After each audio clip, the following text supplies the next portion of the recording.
মই কালি স্কুল নাযাওঁ হা কিয় নাযাবা স্কুল ইমান ঠাণ্ডা পৰে দিবলৈও দিগদাৰ হয় টোপনিও মাৰি থাকে স্কুলত ঠাণ্ডা নাথাকোতে ঠাণ্ডা বন্ধটো দিলে তেতিয়া ঠাণ্ডা থাকোতে ঠাণ্ডা বন্ধ দি দিয়ে কি জানা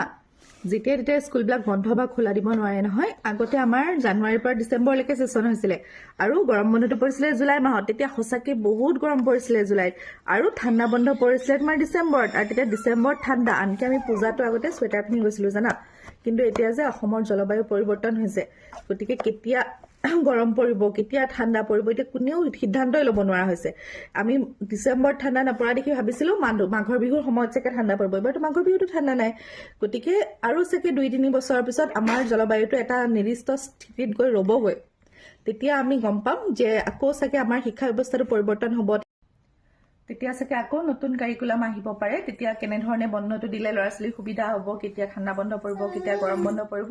সেইটো ডিচাইড কৰিব মা জলবায়ু কি মানুহ জলবায়ু বুলি জনাৰ আগত তুমি বতৰৰ কথা জানিব লাগিব আজি তুমি কি ক'লা ঠাণ্ডা লাগিছে হয়নে নহয় মানে এতিয়া ঠাণ্ডা বতৰ ৰাতিপুৱা পুৰা বতাহ মাৰিছিলে হয়নে কিন্তু দুপৰীয়া অকমান গৰম আহিছিলে তেতিয়া কি হ'ল গৰম বতৰ হ'ল আকৌ এতিয়া ঠাণ্ডা বতাহ মাৰিছে এতিয়া কি হৈছে ঠাণ্ডা বতৰ হয়নে নহয় যেতিয়া এটা দিনত বিভিন্ন টাইমত আমাৰ বিভিন্ন ধৰণৰ ফিলিং হয় এই ঠাণ্ডা এই গৰম এই বতাহ এই গুপগুপীয়া গৰম এই বৰষুণ সেইটো কওঁ আমি বতৰ কিন্তু যেতিয়া এখন ঠাইত বহুত দিন বহুত বছৰ শ বছৰ ধৰি একে ধৰণৰ বতৰ চলে মানে ধৰা জানুৱাৰী ফেব্ৰুৱাৰীত ঠাণ্ডা জুন জুলাইত গৰম ডিচেম্বৰত আকৌ ঠাণ্ডা এটা চিষ্টেমত যেতিয়া